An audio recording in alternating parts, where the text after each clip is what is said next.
Alors, officiellement, bienvenue à mon webinaire.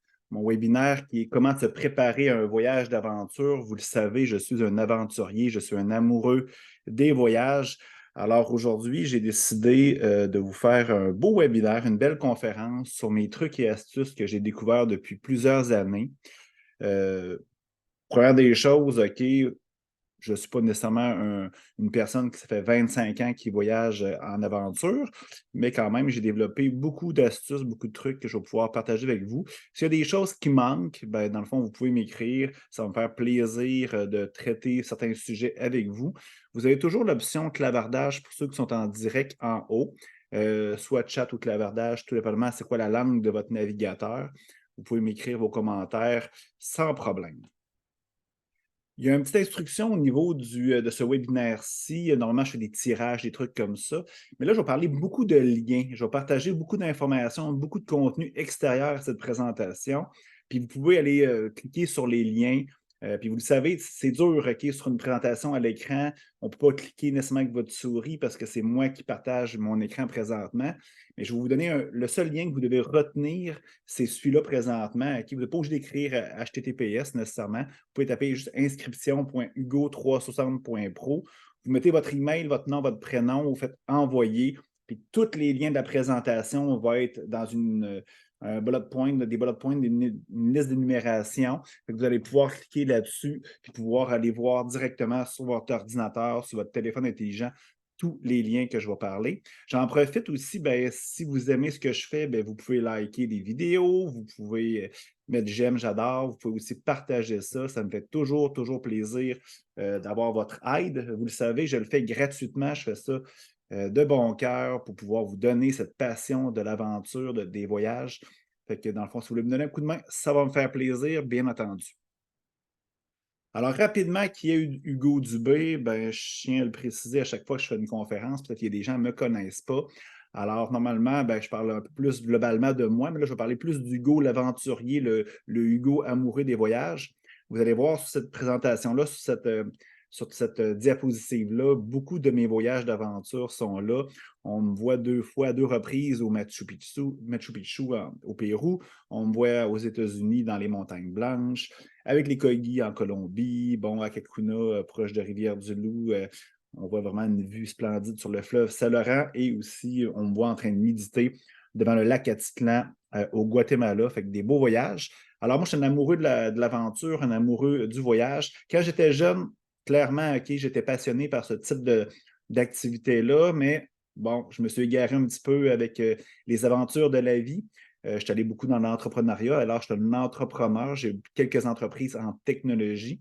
Puis en 2020, avec la COVID, moi, la COVID a été extraordinaire pour moi. Puis là, je ne veux pas être dans le jugement. Il y en a que ça a été difficile. Moi, ça a été extraordinaire parce que dans le fond, j'ai redécouvert un peu qui j'étais, qui je suis. Et j'ai découvert le voyage. Fait que c'est là que j'ai démarré mon entreprise, Entrepreneur en cavale, qui était à l'époque. J'ai rechangé pour En cavale.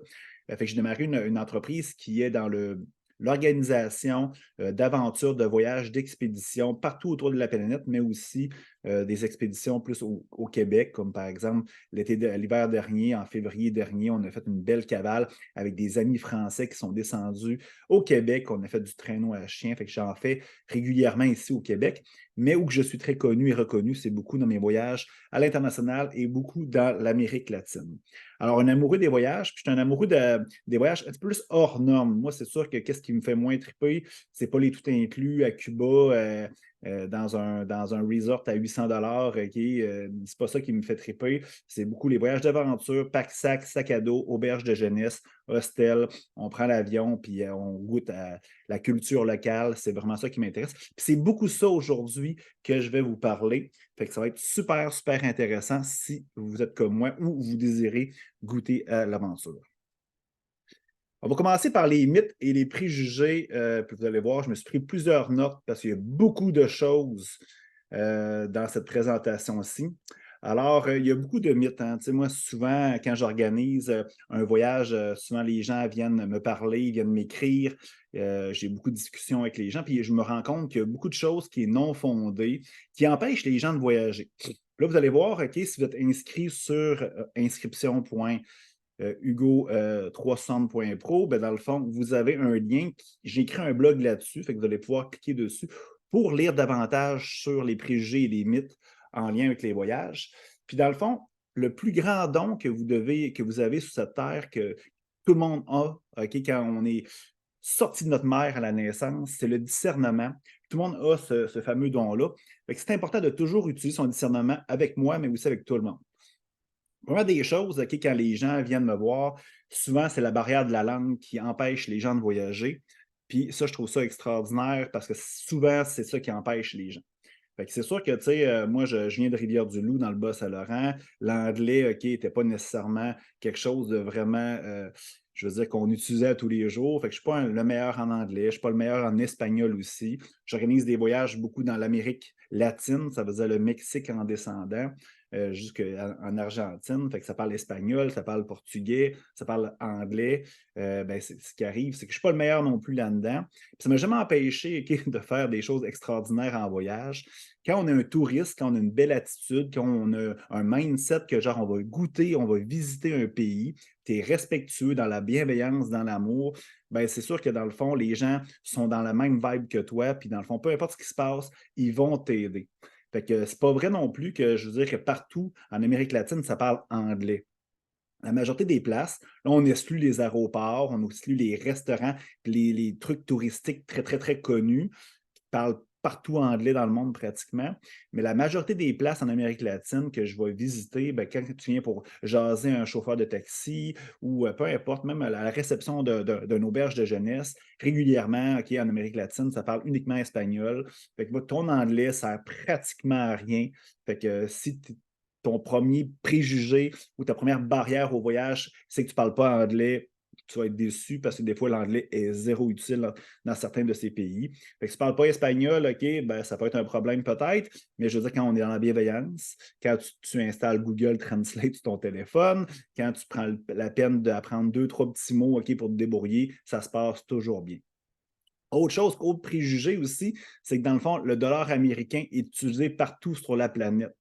Ça, là, c'est aberrant. Moi, je vois des gens là, dans mes voyages, souvent qui arrivent avec une grosse liasse de dollars américains, puis je leur dis, tu ne l'utiliseras même pas. Et j'ai un chapitre, OK, j'ai plusieurs diapositives qui vont parler uniquement de l'argent, puis comment on peut payer des trucs en voyage. Fait que je vais aller rondement là-dessus.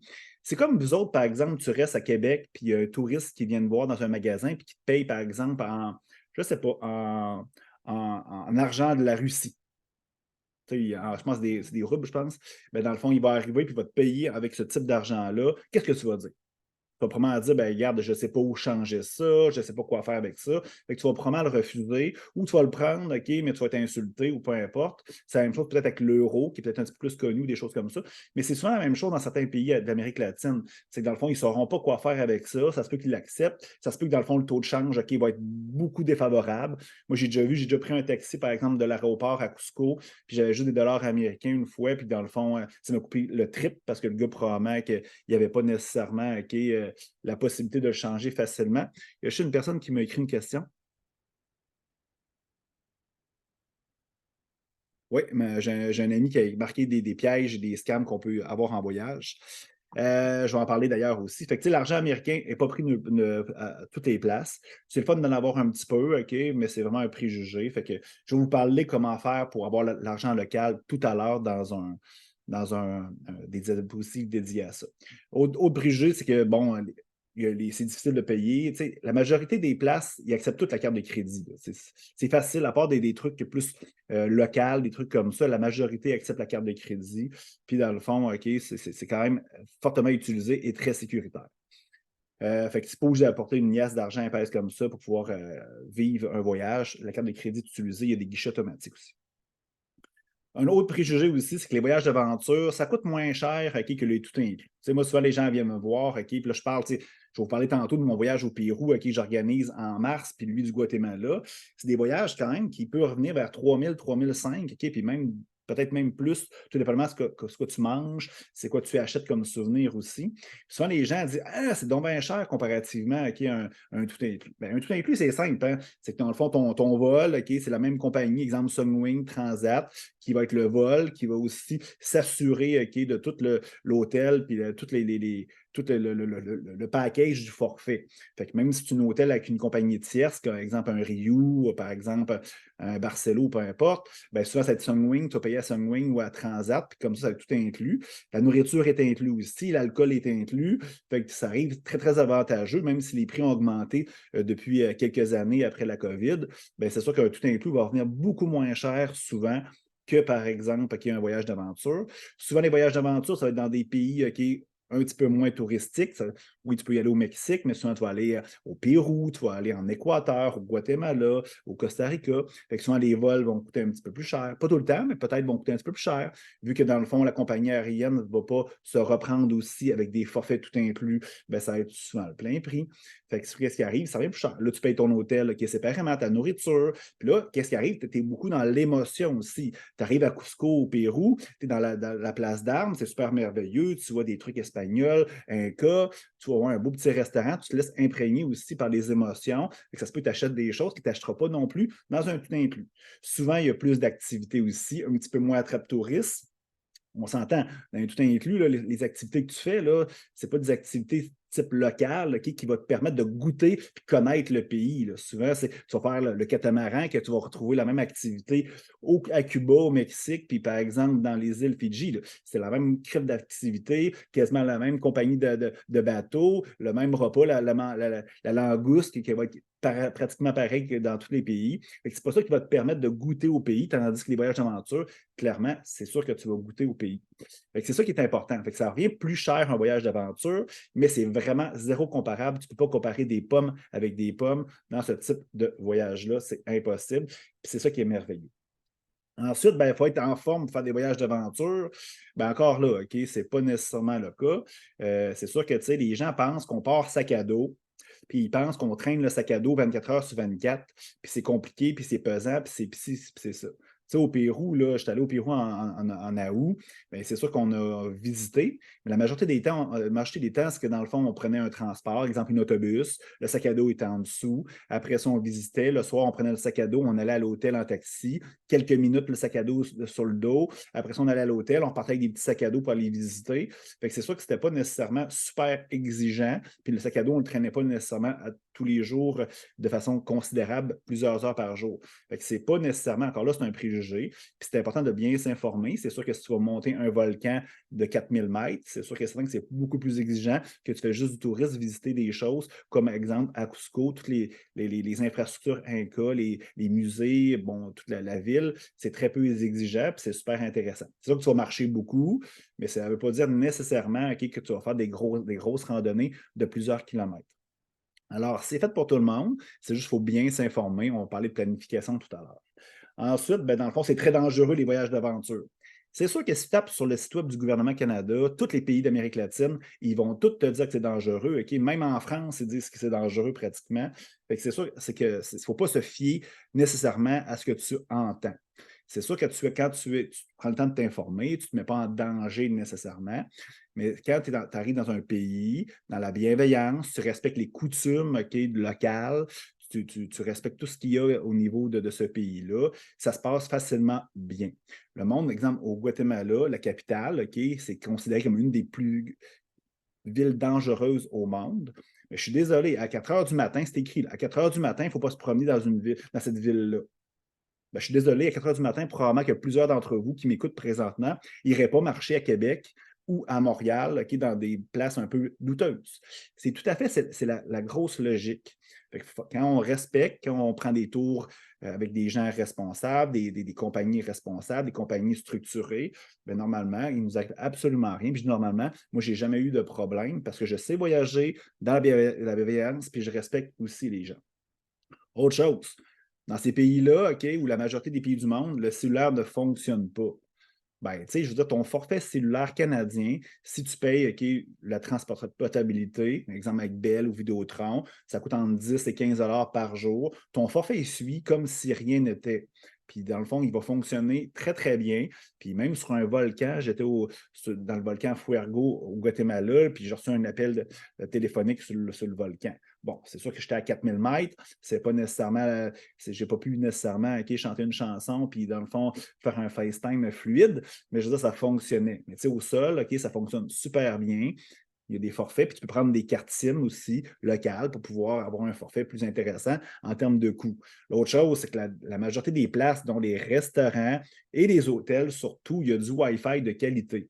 C'est pas vrai que dans le fond, c'est sûr que si c'était à Cuba, OK, ton dernier voyage, c'est à Cuba il y a 15 ans, je peux comprendre. Mais là, présentement, même à Cuba, ça fonctionne relativement bien, même voire très, très bien.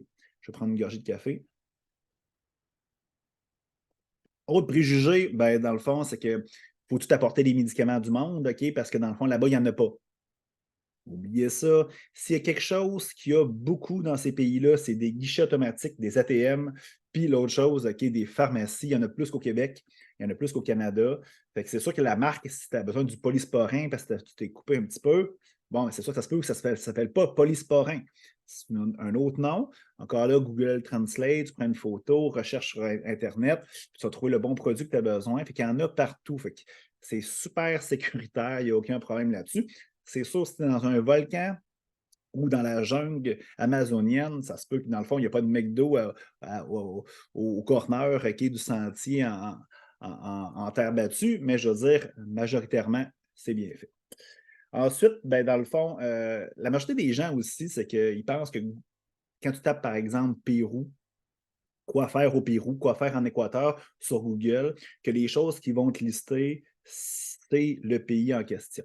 C'est sûr que quand tu tapes ça au niveau du Pérou, ils vont te parler, OK, sûrement de la culture Inca, Cusco, le Machu Picchu, mais il y a beaucoup plus d'autres choses.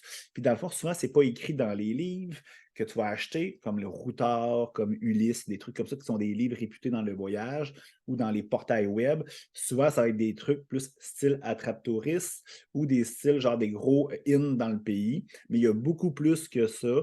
Qu'est-ce qu'on peut faire? C'est souvent, c'est que tu t'informes beaucoup rendu là-bas. Puis je parle beaucoup d'improvisation tantôt dans la planification. Il y a beaucoup de choses qu'on peut goûter au pays en s'improvisant, en pas trop planifiant son voyage. J'en parle tout à l'heure, mais si tu penses que tu réserves ton voyage puis tu le bookes de A à Z, ou que tu vas dans un tout inclus, que tu as goûté au Mexique, tu as goûté au Pérou, tu te trompes carrément. On poursuit, on poursuit, on poursuit. Ouais, ben dans le fond, moi, dans mes voyages d'aventure, je visite des hébergements. J'ai une section juste pour ça, ce qui s'appelle les auberges de jeunesse ou plus internationalement, on appelle ça des hostels. Beaucoup de préjugés là-dessus, qu'il y a des puces de lit, c'est lettre, il n'y a pas d'eau chaude. Il y a des auberges de jeunesse, OK, A1, avec des piscines, des restaurants, des bars. C'est super intéressant. Il y a beaucoup de monde, beaucoup de nationalités. Tu peux apprendre à connaître des gens, tu peux goûter à la culture locale. C'est là que, dans le fond, tu peux parler, partager des aventures de voyage ou des activités. Fait que c'est très sécuritaire, très plaisant, puis tu en as pour tous les goûts. C'est sûr que tu peux payer peut-être 5 par nuit dans un dortoir qui va être très cheap, comme tu peux payer 15 un dortoir par jour qui va être extraordinaire, exceptionnel. Fait que prends le temps de regarder ça, ça vaut la peine. Et j'ai une section juste sur l'hébergement tout à l'heure. Autre chose, OK, beaucoup de préjugés sur les voyages. C'est à qui qu'on parle? C'est sûr que tu parles à ton agent de voyage, puis je les adore, les agents de voyage, puis je fais affaire avec des agences de voyage, OK, pour booker mes voyages.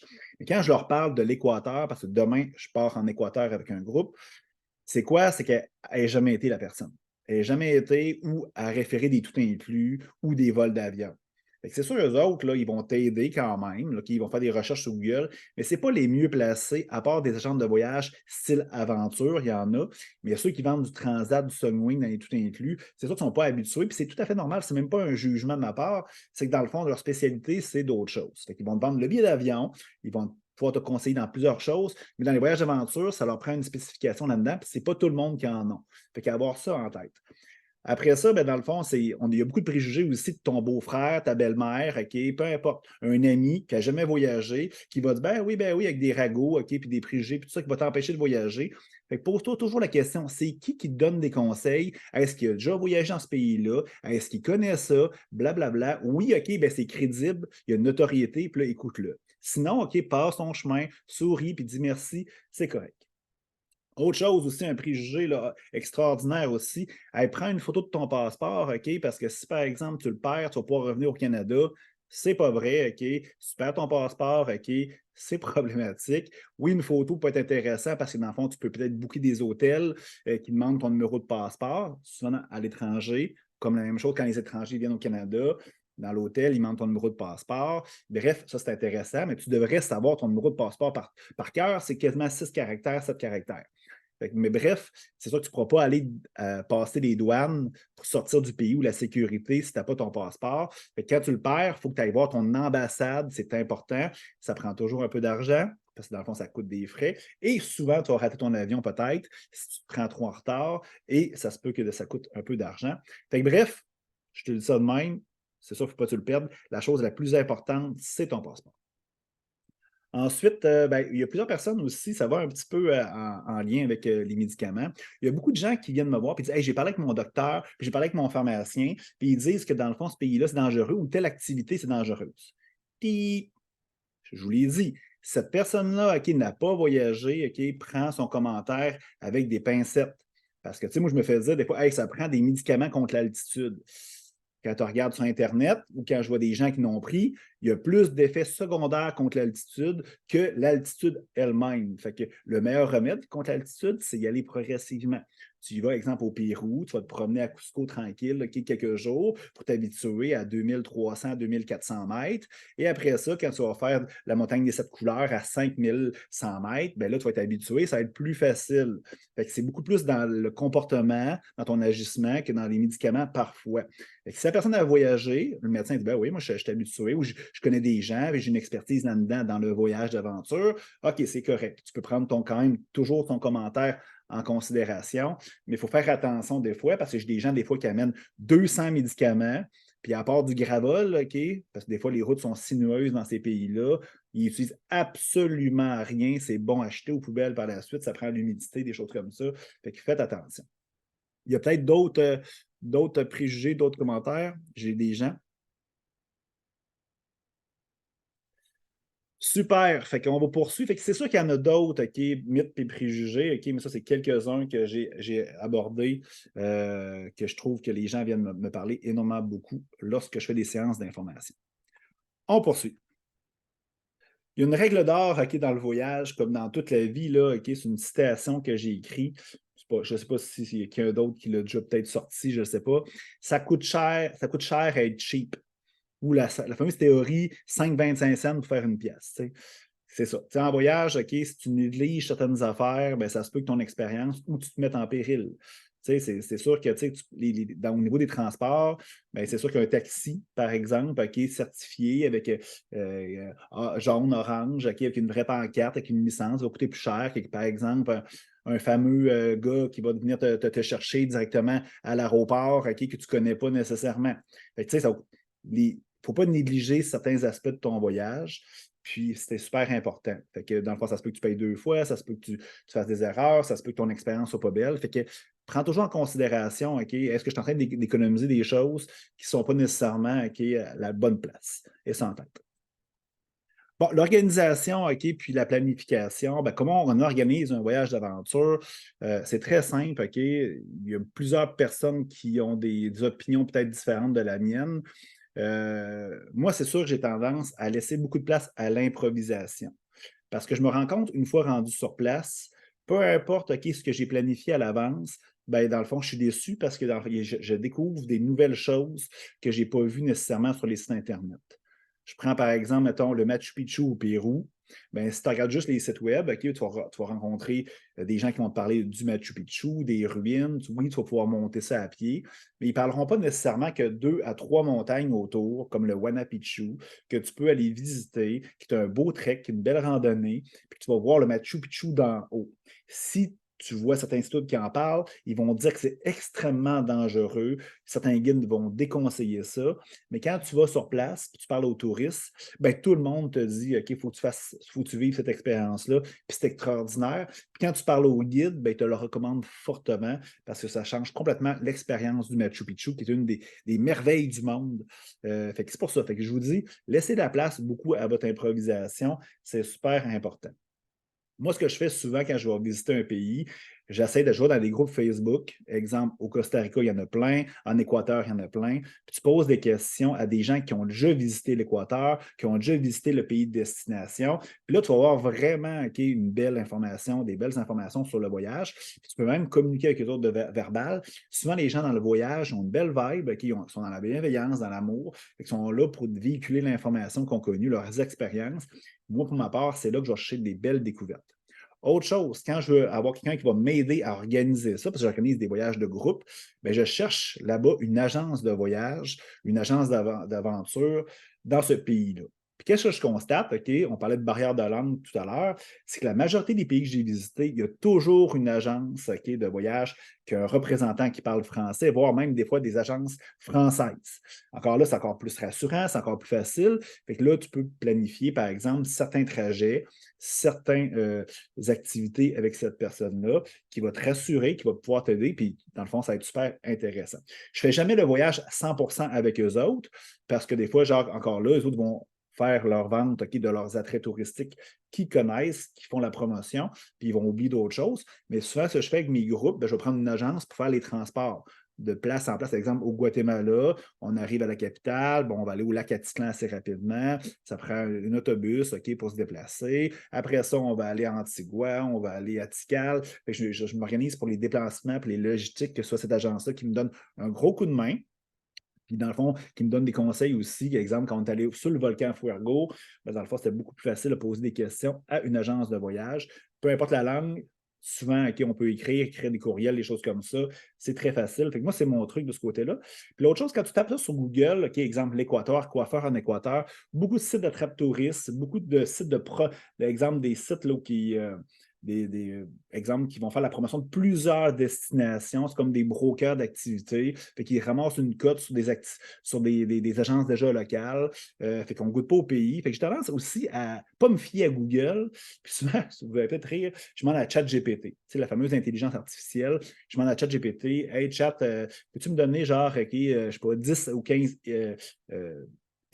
sur le pays pour pouvoir vivre une expérience d'aventure sécuritaire. Je donne des paramètres, puis il va me sortir vraiment telle affaire. OK, il faut que par exemple, en Équateur, dans le parc Cotopaxi, il faut que à Banos voir les chutes, il faut que faire du surf à telle place. Il donne vraiment des idées sans faire la promotion d'activités vraiment concrètes avec un guide ou avec un site web en particulier. Fait que ça donne un tour d'horizon beaucoup plus intéressant. Puis d'ailleurs, ChatGPT, je vous conseille pour faire la majorité de vos recherches, pour faire de la synthèse d'informations au lieu d'aller voir 1 million de sites web contradictoires qui peuvent être problématiques parfois ou qui peuvent plus te mêler que d'autres choses. Fait que c'est ça un peu que je fais. Fait que beaucoup trouver des gens qui connaissent le pays, qui sont au Québec, ou que je peux avoir une discussion avec eux autres, trouver une agence là-bas locale, souvent ils parlent français, ChatGPT, mon meilleur ami. Puis après ça, j'ai tendance à booker mes choses un peu à distance par carte de crédit. Puis j'essaie d'avoir peut-être une possibilité d'avoir une réservation avec une cancellation, que ce soit l'hébergement ou que ce soit une activité, au cas où je change d'idée. Exemple, tu vas à une place, tu tripes, tu veux rester 2-3 jours plus tard, plus longtemps, ben, dans le fond, tu peux canceller. Fait que trop planifier permet des fois de ne pas vivre ce que tu veux rendu sur place vivre. Alors, je conseille d'avoir beaucoup d'improvisation. C'est beaucoup plus facile. Puis, c'est une chose que tu dois planifier, c'est beaucoup plus peut-être les transports et l'hébergement, mais laisser de la souplesse au travers de ça, je vous le dis, c'est gagnant. Ton sac à dos, prends une belle gorgée d'eau et de café plutôt. Encore là, j'ai un beau lien. Fait que vous pouvez aller voir le lien en question. Fait que dans le fond, si vous n'êtes pas encore inscrit, c'est inscription.hugo360.pro. Fait que tous les liens sont là. Sac à dos qui est super, super important. Si tu ne dois pas négliger quelque chose dans ton voyage d'aventure, c'est ton sac à dos. Il y en a partout. Il y en a chez Walmart, il y en a chez Amazon, Costco, il y en a dans des boutiques spécialisées, Sport Expert, Sale, Mec et compagnie. C'est sûr que ton sac à dos, tu vas l'utiliser souvent, tu vas le déplacer, c'est ton meilleur ami. Fait que moi, je conseille d'en avoir un bon. Je n'ai mis là, quelques-uns là. Moi, c'est mes marques préférées. Puis je vous dis, la majorité des gens qui viennent me voir dans mes voyages que j'organise, la majorité n'ont pas de sac à dos. Puis c'est ça que je leur dis d'acheter. Puis la majorité, ils ont ceux-là. Beaucoup les deux premiers. Fait que ça prend des si tu veux amener ton sac à dos dans l'avion avec toi, souvent les voyages d'aventure, les gens, les aventuriers ne veulent pas se badrer de mettre leur sac à dos en cabine. Fait que ça prend un sac à dos de 40 litres et moins. Fait que les sacs à dos, l'unité de mesure, ce n'est pas des centimètres, ce n'est pas des pouces, c'est des litres. Fait que c'est ça qu'il faut comprendre. Je vais vous parler tantôt, il y a un phénomène qui vient de se passer depuis quelques mois, depuis la COVID, c'est que souvent, il n'y a plus de bagages enregistrés en dessous, compris dans les billets, pour avoir des prix moins dispendieux. Et des fois, il n'y a même pas de repas, des fois aussi dans les vols. Fait que souvent, les cabines, les fameux rangements en haut des bancs sont surpleins. Fait que souvent, les sacs à dos sont plus gros que les petites valises. Fait que souvent, on est la cible, puis ils les mettent pareil en dessous dans l'avion. Je vous en parle dans quelques minutes, quoi faire contre ça. Mais souvent, les gens utilisent ces sacs à dos-là justement pour éviter le carrousel en bas dans les aéroports. Souvent aussi, c'est à cause ils ont peur que ça prenne trop de temps, ils ont des escales aussi. À ça, c'est très rapide quand même, les carousels. Fait que c'est plus nécessairement un avantage, mais quand même, je vous comprends, on veut avoir notre sac à dos près de nous, tout ça. Alors, il y a deux sacs à dos, deux modèles de sac à dos. C'est quasiment à deux. Il y en a trois, là, mais vous allez comprendre pourquoi. C'est 40 litres et moins. Le premier, là, c'est Osprey. Ça, c'est une marque très connue. Il y a ça chez Sport Expert, SailMec. Je dirais que c'est le qualité-prix, c'est le meilleur. Au niveau du dos, il y a vraiment un truc qui empêche de coller directement sur le sac. Ça respire très, très bien. Ça prend un sac que tu peux vraiment ouvrir sur le dessus. Mais je conseille un sac aussi qui se dézippe le long du sac. Pour pouvoir, j'ai un sac ici, je vais vous le montrer, là. Il est vide, bien entendu. Là, on voit très, très mal. Je vais laisser faire.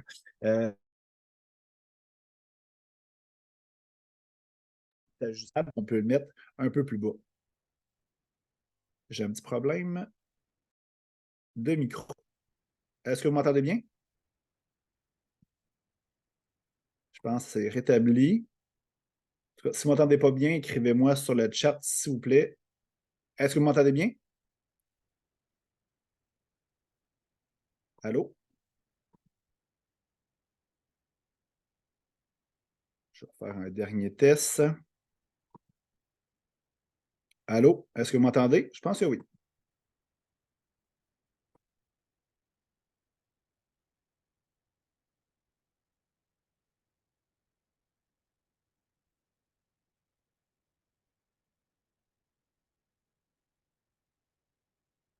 Ça fonctionne. Donc, si ça ne fonctionne pas, écrivez-moi, s'il vous plaît. Fait comme je disais, dans le fond, la différence entre les deux modèles Osprey, c'est que dans le fond, le Sirius, c'est pour femmes. Fait que dans le fond, le clip au niveau de la poitrine, ben, vous pouvez le descendre un peu plus bas. Fait que dans le fond, les femmes sont plus à l'aise, bien entendu, ça sert moins la poitrine. Le sac est similaire quasiment. Moi, j'adore la marque Valstraven. Lui, je vais essayer de vous montrer tout à l'heure, puis j'ai accroché mon micro. Ça se trouve être un Valstraven. Fait que dans le fond, il y a la fameuse compartiment sur le dessus.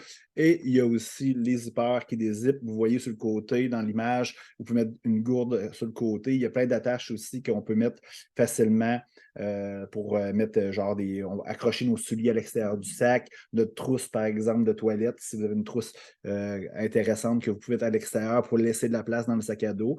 Fait que clairement, OK, ces modèles-là, c'est ceux que je vous recommande. C'est des modèles, comme vous pouvez voir, il y a, au niveau du Stratos, il y a le 40 litres ou le 36 litres. Puis, dans le fond, la même chose pour le Sirius. Là, le 44 litres, il est comme 4 litres de plus que 40 litres, mais c'est la mesure qui est importante à avoir pour si c'est accepté ou pas dans l'avion. Puis le discernement aussi de l'agent qui nous prend en charge quand on rentre notre passeport ou quand on s'enregistre, par exemple, pour pouvoir prendre l'avion. C'est sûr que le 36 litres, habituellement, il passe toujours bien. Le 44 litres, le modèle Osprey, dans ces deux modèles-là, ça va quand même assez bien. Puis dans le fond, le Valstraven, dans le fond, il y a 35 litres. Finalement, ça va super bien. Je conseille toujours aussi d'avoir un petit sac à dos, je te dirais peut-être plus malléable, plus mou. Parce que ce sac à dos-là, même s'il y a 35 litres, 40 litres, ce qui se passe, c'est que dans le fond, c'est quand même assez gros si tu veux aller te promener, exemple, dans une ville comme Cusco pour faire du magasinage ou aller au restaurant.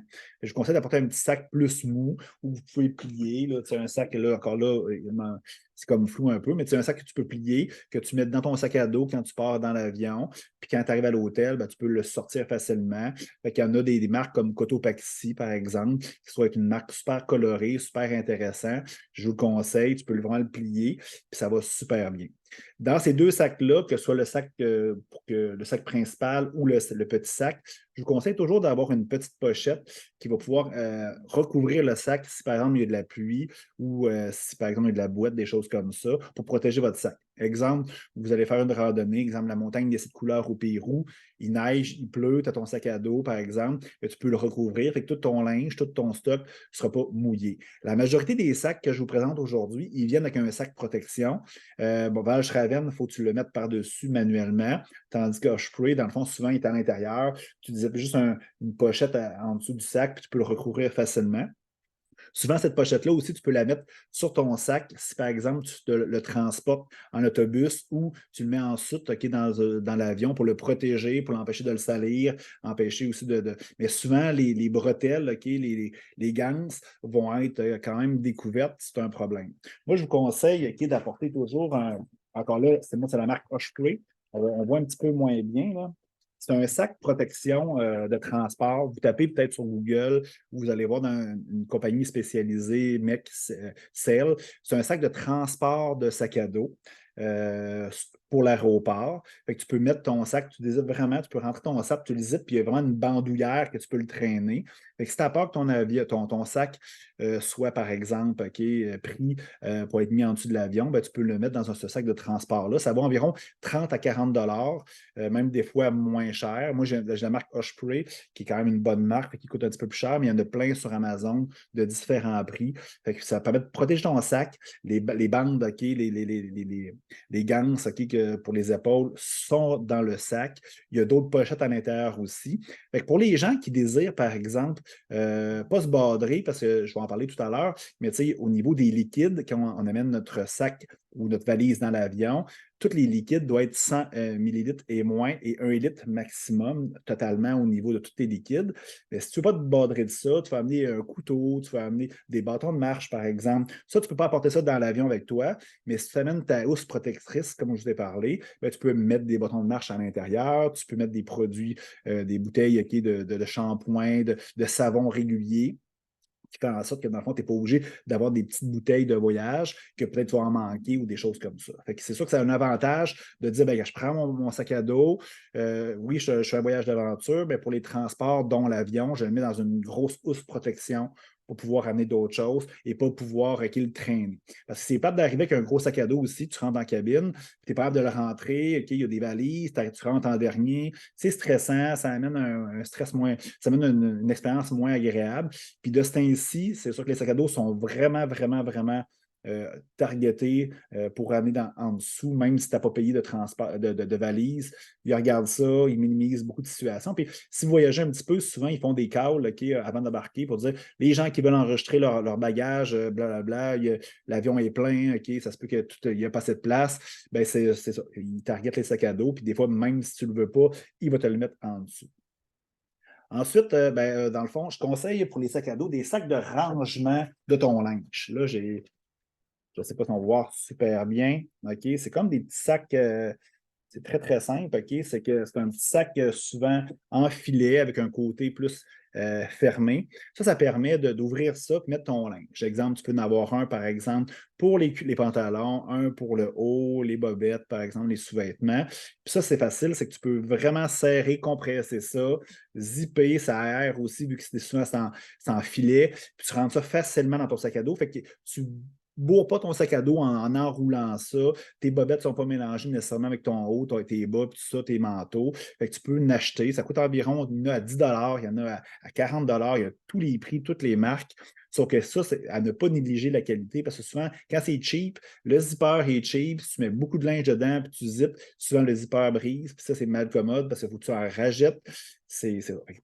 Prenez toujours vraiment une bonne qualité de sac de rangement pour ton sac. Il y a ça un organisateur de sac.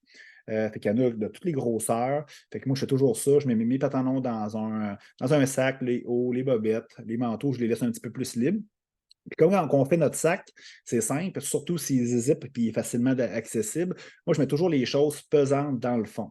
Parce que si tu mets ça dans le haut, ben, c'est sûr que tu peux être déséquilibré, par exemple, quand tu fais de la marche avec ton sac. Fait que tout ce qui est pesant, je le mets vraiment, vraiment au fond.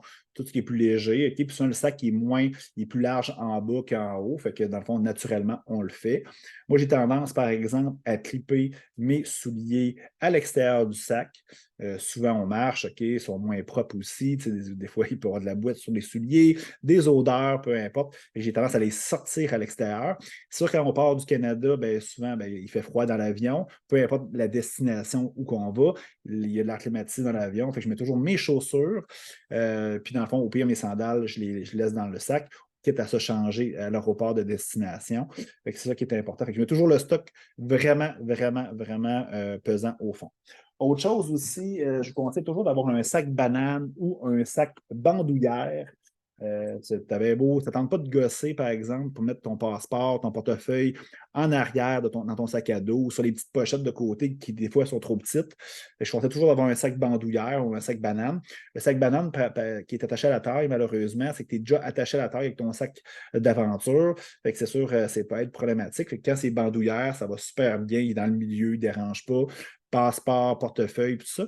Puis si vous n'avez pas de perdre votre passeport, votre portefeuille, moi, je vous conseille d'acheter des AirTags ou des Smart Tags, là, soit de Samsung ou d'Apple, que tu vas pouvoir localiser ton portefeuille.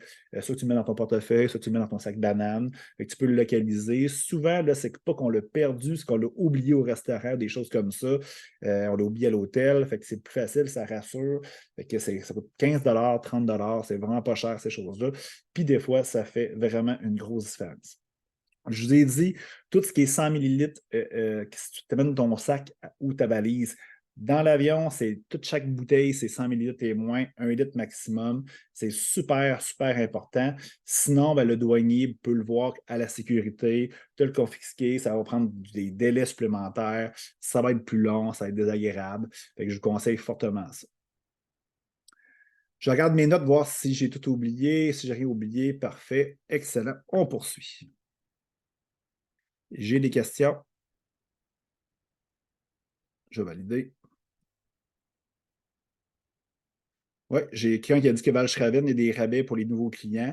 Il y a facilement ça arrive régulièrement, ça aussi, quand vous êtes nouveau client, peu importe les compagnies, même des compagnies de linge, quand tu vas, par exemple, sur le site, ben, souvent, tu mets ton email, il y a un 10-15 %. Fait que c'est super intéressant. On poursuit, les amis. Ben, le contenu de ton sac, encore là, vous pouvez aller voir le blog qui est là. Il est dans la page d'inscription sans problème. Fait que vous pouvez aller voir ça. Parfait. Ben, j'ai parlé, dans le fond, du sac. J'ai parlé du petit sac aussi qui est essentiel pour pouvoir utiliser comme petite randonnée ou déplacement lors de ton voyage. Une chose est sûre qui est importante, c'est les chaussures. Si vous faites un voyage d'aventure, vous voulez faire de la randonnée, vous voulez marcher, moi, je vous conseille toujours une paire de chaussures en Gore-Tex. Je vous demande toujours de vous informer avant. Encore là, Sport Expert, Sail, Mec, une paire de chaussures avec des crampons en Gore-Tex. Gore-Tex, c'est quoi? C'est une technologie qui permet genre d'empêcher, qui est un peu imperméable. J'ai un peu, c'est sûr que si tu marches dans une rivière de 3 pieds de profond, c'est sûr que dans le fond, ils vont être mouillés. Mais quand même, si une petite pluie, de la boîte, des choses comme ça, tes pieds vont rester au sec en Gore-Tex. Toutes les marques comme Arc'teryx, Salomon en font, il y a plusieurs marques de ce côté-là. Moi, je conseille toujours, puis il y a beaucoup de gens qui viennent me voir avant de partir. Moi, je conseille toujours la marque Salomon. C'est léger, c'est bon. Je vous le dis, là, genre, tu ne sens pas des pieds avec ça. La majorité des gens le prennent, ça va super bien. Il y a plusieurs modèles, plusieurs marques. Allez voir un spécialiste, il va bien vous conseiller. Je vous conseille une paire de chaussures, non pas une botte de marche, parce que dans le fond, il fait chaud souvent dans ces pays-là, on est mieux. Puis surtout, cette chaussure-là, tu vas l'utiliser pour toutes les choses que tu vas faire. La randonnée, si tu vas prendre une bière dans un bar ou si tu vas aller dans une discothèque, tu n'amènes pas 25 paires de chaussures, tu amènes juste une paire, OK, c'est celle-là. Tu pars avec elle en avion, puis tu reviens avec. Fait que c'est ça, fait qu'il faut que tu aies une paire de chaussures que tu es confortable ou que tu vas pouvoir faire n'importe quoi, fait que c'est mieux une chaussure qu'une botte. Ensuite, OK, informez-vous comme il faut. La marque Salomon, vous ne vous trompez vraiment pas. Autre chose, ça prend une serviette compacte, une serviette pour s'essuyer. Si tu vas à la plage, par exemple, c'est ça dans les auberges de jeunesse, peu importe laquelle que vous allez prendre, des fois, il n'y a pas de serviette aussi. Si vous prenez un dortoir à 5 peut-être il n'y en aura pas. Souvent, il y en a, mais j'aime mieux que vous l'apportez. Quand je dis compact, il ne faut pas que ça prenne de place, puis il faut qu'elle sèche rapidement. C'est sûr que ça prend 3 jours à sécher, puis si vous faites du déplacement, ça va être un problème. Encore là, dans les magasins d'aventure, Sales Next par Expert, il y en a plein, il y en a qui sont même avec un petit boîtier que tu peux attacher à l'extérieur de ton sac pour que ça puisse sécher. Fait qu'il y a tous les prix, tous les gammes de qualité aussi, fait qu'il n'y a pas de problème. Ça prend sandales, bien entendu, si vous allez à la plage ou peu importe, si vous faites une longue randonnée, vous voulez détendre vos pieds, pas de pantoufles, OK, pas de choses spécialisées, des sandales, c'est parfait. Des sandales, je ne sais pas comment on appelle ça, mais des sandales que tu peux mettre ton pied, pas nécessairement avec des tongs où tu as l'orteil pris ou des trucs là, bizarres qui s'attachent, juste des trucs là, qui rentrent là, facilement, que tu peux sortir ton pied. Là. Adidas en font des bons d'ailleurs, OK, puis moi j'utilise ça. Ça prend chapeau, casquette, bien entendu. Moi, j'aime mieux une casquette. C'est la casquette, qu'est-ce qui est le fun, c'est que tu peux la clipper sur ton sac à dos. Si tu veux l'enlever, ça se déplace. On peut se promener plus facilement avec. On peut la mettre en arrière, on peut la tourner si vous voulez faire du style, peu importe. Le chapeau, plus difficile, on a peur aussi de le briser souvent. Sinon, au Pérou, tu peux l'acheter, il faut que tu traînes ça à gauche et à droite. Fait que moi, je conseille la casquette. Okay? Puis prenez une casquette où tu es confortable. En filet, bien, ça respire très, très bien. Okay? C'est mon coup de cœur. Ensuite, maillot de bain, c'est un must, OK? C'est sûr, si tu veux te baigner, je n'ai aucun conseil à donner là-dessus. Amène-en pas 25, amène-en juste un. Pour les hommes, OK, moi j'aime ça avec un cuissard intégré à l'intérieur. Tu peux t'en servir comme culotte courte à la limite. Si par exemple, OK, tu veux faire une randonnée et tu ne sais pas s'il va y avoir une visite d'une cascade ou peu importe, tu peux l'utiliser comme avec deux utilités. Les femmes, je ne suis pas pro là-dedans, je vous laisse là-dessus. Lampe frontale, OK, j'en ai une ici. Il y a plusieurs marques. La lampe frontale est très nécessaire. Ça en prend une avec quand même des bons lumens. Moi, je parle de lumens, c'est 300 en montant, 600 idéalement. Quand on va faire des randonnées, souvent on va en faire, OK, on va arriver le soir. Puis là, en Amérique latine, on parle d'équateur. Bien, plus tu te rapproches de l'équateur, plus qu'il fait tôt, qu'il fait noir tôt. Il y a moins de soleil sur la superficie de la Terre dans cette section-là. Fait que ça se peut qu'à 6 heures, il fait complètement noir. Fait que la lampe frontale, si on finit une randonnée, on se promène, est essentielle. Et si vous prenez un dortoir, ben encore là, tu veux te lever, tu arrives en plein milieu de la nuit, tu ne veux pas allumer la lumière, lampe frontale toujours utile. Si tu veux avoir une option qui est de rouge, comme un peu dans l'armée, là, la lumière est rouge, fait que tu ne déranges pas tout le monde nécessairement avec ton gros spot. Informez-vous sur les modèles. Moi, j'en ai plusieurs. Là. Je pense que la modèle, je l'ai ici, je l'ai vu tantôt.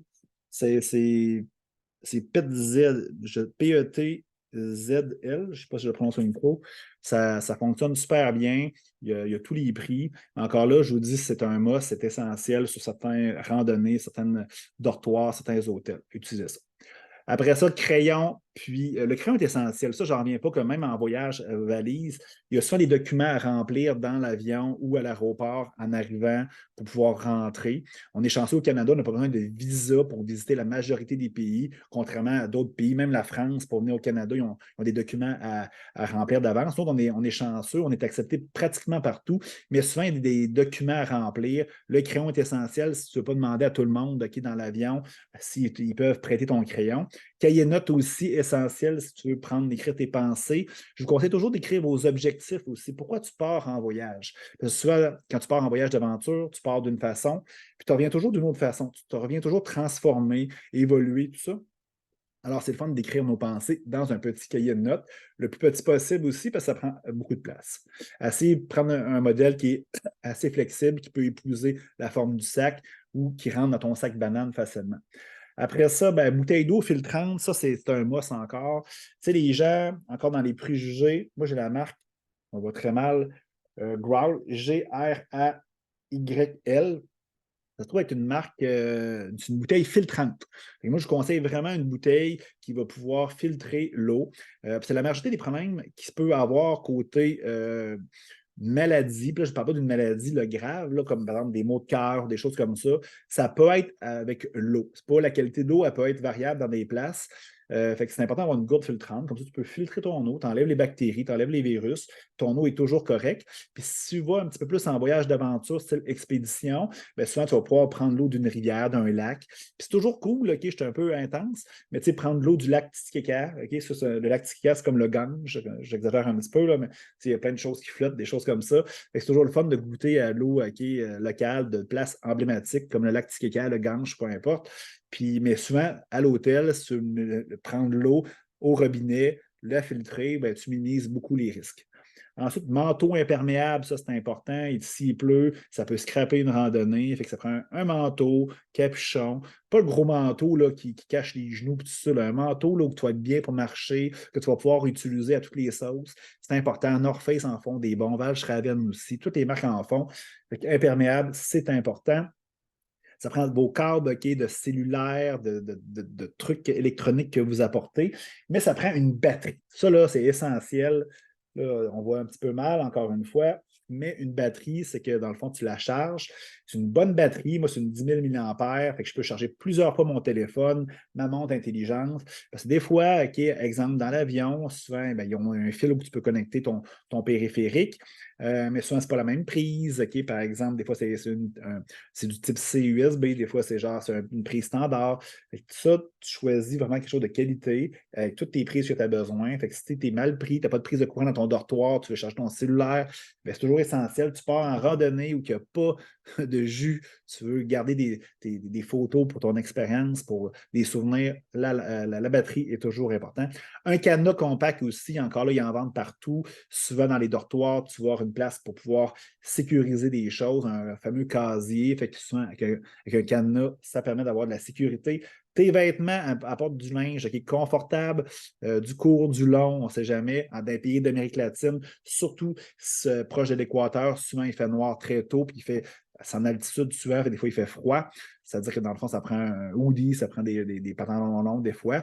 Fait que dans le fond, informe-toi bien entendu avant, mais en altitude, souvent, exemple, au Pérou, à Lima, il va faire 35 degrés, mais à Cusco ou Machu Picchu, par exemple, il va faire 4, 5, 8 degrés. Fait qu'il y a des différences de température assez marquées. Fait qu'il faut que tu t'informes. Dans le doute, tu amènes un peu de tout. Ça prend des écouteurs, bien entendu, des petits pods comme j'ai présentement, parce que c'est le fun d'écouter de la musique, c'est le fun d'écouter des audiobooks aussi. Je vous conseille toujours d'apporter des livres de lecture, au moins un. Ça prend encore là, beaucoup de place, plusieurs livres. Mais des audiobooks, ben, dans le fond, ça rentre sur ton téléphone intelligent. D'ailleurs, c'est mon livre, là, on voit mal Nouvelle Terre que je vais apporter dans mon voyage. Mais j'apporte plusieurs audiobooks dans les transports, de la musique aussi. J'essaie de les télécharger à l'avance pour m'assurer que je puisse les écouter si je n'ai pas de réseau. Comme je vous ai dit, le cellulaire va super bien. Il y a beaucoup de Wi-Fi dans les hôtels, mais en avion, ça ne fonctionne pas, vous le savez. Fait que c'est sûr que c'est agréable de pouvoir voir ça. La liste complète, OK, est beaucoup je l'explique beaucoup sur le lien qu'il y a là, vous pouvez aller le voir. Puis au niveau de l'hygiène des liquides, j'en parle, j'ai une section dédiée à ça. Argent et paiement. Je vais prendre ma diapositive. Excusez-moi. Moi, je préconise d'avoir de l'argent local dans tous les pays d'Amérique latine. Alors, vous allez, par exemple, au Pérou, c'est le sol péruvien. Vous allez, peu importe au Mexique, c'est la même chose. Prenez toujours la monnaie locale, c'est important. Vous pouvez avoir un peu d'américain, c'est toujours un passe-partout. Moi, avec mon passeport, j'ai une statue avec mon passeport, j'ai toujours je sais pas, un 50 en petite coupure américaine. C'est toujours pratique. Mais ce que je fais, moi, de mon côté, c'est que je m'organise pour l'argent local. C'est toujours plus facile, le change est toujours plus facile. Quand tu donnes des fois un 10 US, ils n'ont pas de change, ils ne veulent pas. C'est problématique. Je vous le dis, là, c'est vraiment dégueulasse des fois.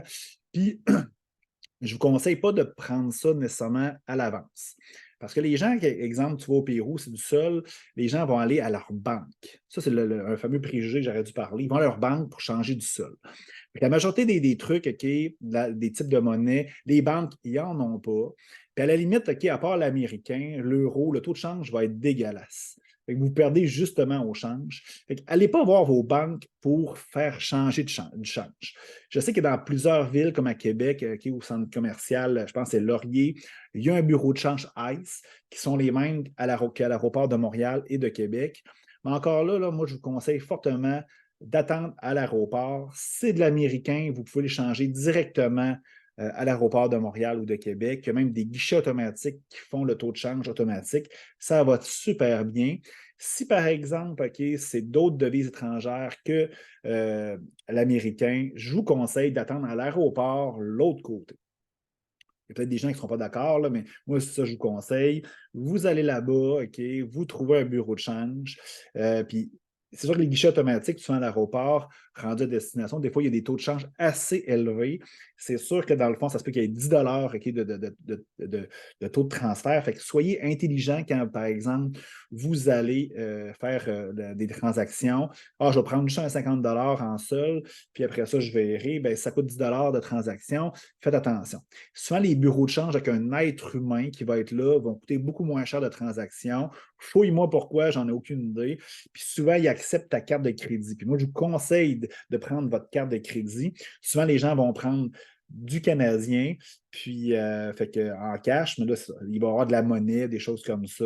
C'est plus facile d'avoir avoir, exemple, je veux 300 sols, il va te le convertir en canadien, le taux de change du jour, c'est très avantageux, puis c'est très intéressant. Fait que moi, c'est mon conseil que je vous donne. D'y aller directement à l'aéroport. Comme je vous ai dit, partout dans ces pays-là, il y a des guichets, dans des villes structurées, bien entendu, il y a des ATM. Encore là, faites attention. Souvent, comme par exemple, dans ces pays-là, il y a beaucoup de banques scotiaires qui sont les mêmes qu'au Canada. C'est très connu, c'est facile. Allez dans un guichet reconnu ou d'une banque structurée. C'est sûr que dans le fond, c'est le guichet automatique qui est dans un bar dans le fin fond. Puis c'est bizarre, ben, c'est peut-être douteux. Utilisez votre intelligence, votre discernement. Il n'y a pas de problème de ce côté-là. Je vous ai parlé que la carte de crédit est pas mal utilisé partout dans tous les hôtels, à part, par exemple, vous êtes sur la plage, puis vous voulez acheter des petits bijoux d'une madame qui vend ça, qui ont été confectionnés probablement local ou en Inde, peu importe le pays qu'on visite. Mais bref, ils vont prendre juste du cash. Fait que souvent, dans ces places-là, c'est très négociable. Gênez-vous pas à négocier. Mais je veux dire, à part là, ils acceptent pas mal tout le temps la carte de crédit. Qu'est-ce qu'il y a fait avec la carte de crédit? C'est facile après de savoir comment ton voyage a coûté, c'est où tu as dépensé, puis tout ça. Toujours faire attention de ne pas. On peut se faire voler des fois notre portefeuille, toujours mettre notre portefeuille à l'abri dans un sac bandoulière, peu importe, dans une poche qui est sécuritaire. Puis je vous conseille toujours de configurer vos cartes de crédit sur votre téléphone cellulaire. Il y a plusieurs applications comme Google ou peu importe, je suis moins Apple un peu, qu'on peut configurer nos cartes de crédit, puis on peut payer sans paiement. Fait que si vous faites voler votre portefeuille, je ne vous le conseille pas, mais ça peut arriver. Sur notre téléphone, on fait plus attention là, dans nos mains, on prend des photos. Fait que dans le fond, nos cartes sont là-dessus. Fait qu'on c'est utilisé. Les paiements sans contact sont très utilisés là-bas. C'est pas, le monde pense que c'est des pays du tiers-monde, ben c'est pas mal plus évolué qu'on pense, ces pays-là. Fait qu'il y a des choses super comme nous autres au Canada. Ensuite, je poursuis. Fait que les paiements, c'est très facile. Comme je vous dis, si je résume, OK, à apporter, c'est de l'américain, vous pouvez faire le taux de change directement à l'aéroport de Montréal. Si, par exemple, c'est des d'autres devises, attendez dans le pays de destination. Puis, il faut comprendre aussi que si vous achetez, par exemple, non, vous faites une transaction de, je ne sais pas, 1000 sols, il vous en reste, il y a des fortes chances, ça va être compliqué, par exemple, de rechanger ça par la suite. Fait que ça, c'est un problème. Des fois, c'est mieux de le garder ou de le dépenser, d'acheter des souvenirs. Fait que soyez judicieux dans l'argent que vous changez pour l'utiliser. Ça, c'est le conseil que j'ai à vous donner. On poursuit, les amis. Le temps file bien. Vos déplacements, encore là, c'est super important. On va commencer par l'avion. Euh, Moi, souvent, les gens, quand je fais un voyage, je suggère un vol. Exemple, pour aller au Guatemala, OK, le vol Air Canada, Montréal, Miami. Après ça, Air Canada, Miami, je ne sais pas, la capitale au Guatemala, par exemple. Bref, ça coûte tant. Puis soit les gens, après ça, ils font des recherches par eux autres mêmes. Parce que moi, j'offre la possibilité soit de prendre mon agence de voyage ou carrément de le faire avec leur agent ou aller sur des plateformes comme Expedia, Google Flight. Et il y en a des multitudes. Là, soit ils me reviennent, ouais, mais j'ai vu un vol à 400 OK, bon, c'est correct, OK. Mais quand je prends le temps de regarder ça, faites attention aux escales. C'est sûr que des fois, je vois des vols à 400 mais ça prend 40 heures de partir de Montréal et aller, genre, mettons, au Pérou. Tandis qu'un vol qui va être 1000, 1100 800 peu importe, qui va être avec 2 escales, qui ça va prendre juste 10 heures, 12 heures de vol en comptant les escales. C'est important, le nombre d'escales. Aujourd'hui, après la COVID, c'est rare qu'il va y avoir des vols directs dans les pays d'Amérique latine, peut-être Cancun, des trucs comme ça au Mexique, mais sinon, il y a toujours des escales. Puis qu'est-ce qui arrive, c'est que ça. Fait que c'est important de regarder genre le nombre d'escales. S'il y en a plus que deux, OK. S'il y en a plus qu'une escale, bien, ça peut être un problème. Ça veut dire que le vol va être très, très long. Puis regardez le délai que vous restez dans cette escale-là. Exemple, Montréal-Miami, Miami, exemple, Lima. Mais si vous restez 15 heures OK, à Miami, c'est un problème parce que tu vas rester 15 heures à l'aéroport. Fait que des fois, tu peux sortir de l'aéroport. Aux États-Unis, OK, ça va quand même assez bien. Tu peux sortir, mais prendre un hôtel pour dormir. Fait que ça rajoute des frais à ton vol que tu pensais qu'il n'était pas cher.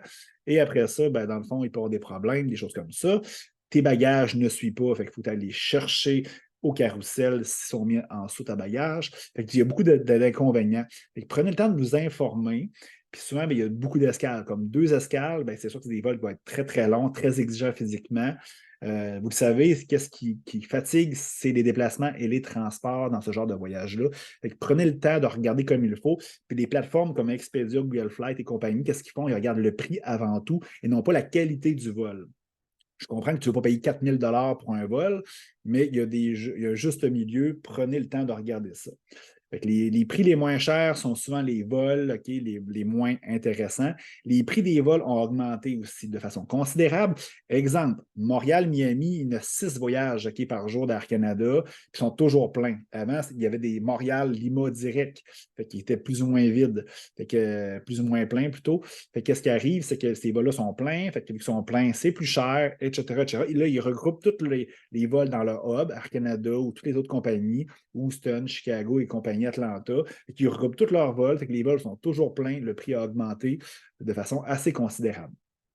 Validez toujours, OK, si vous voulez mettre vos bagages en dessous, OK, dans la soute, si c'est compris. Souvent, les gens, hey, j'ai un vol à 350 mais ce n'est pas compris. Puis des fois, ça peut venir très, très cher. Dans les pays d'Amérique latine, souvent, les compagnies, Viva et compagnie, ce qui se passe, c'est qu'eux autres sont très exigeants au niveau des bagages. Souvent, tu n'as même pas de bagages compris dans l'avion, à part un petit sac à main ou un sac banane. Fait que dans le fond, les prix qui sont assez cher. Un sac banane, pas un sac à dos régulier peut coûter des fois 100 puis ton vol a coûté 40 Il faut faire vraiment attention, regarder qu'est-ce qui est inclus, qu'est-ce qui n'est pas inclus, c'est sûr et certain. Valider aussi la taille des bagages. C'est sûr, ton sac 40 litres Air Canada sont beaucoup moins regardants que Viva, par exemple, au Pérou. Ou l'Antam, par exemple. Il faut faire vraiment attention. Les dimensions varient. Puis je vous le dis, en Amérique latine, il y a souvent à l'entrée des avions une place où tu peux mettre tes bagages pour vérifier la dimension en métal. On pense que c'est un mythe que personne n'utilisait ça. Là-bas, ils l'utilisent. Puis là, quand tu es pressé, il faut que tu payes 100 supplémentaires à ton vol, tu es directement en avant de rentrer dans l'avion. Ça fait chier, c'est pas intéressant. Tout ça.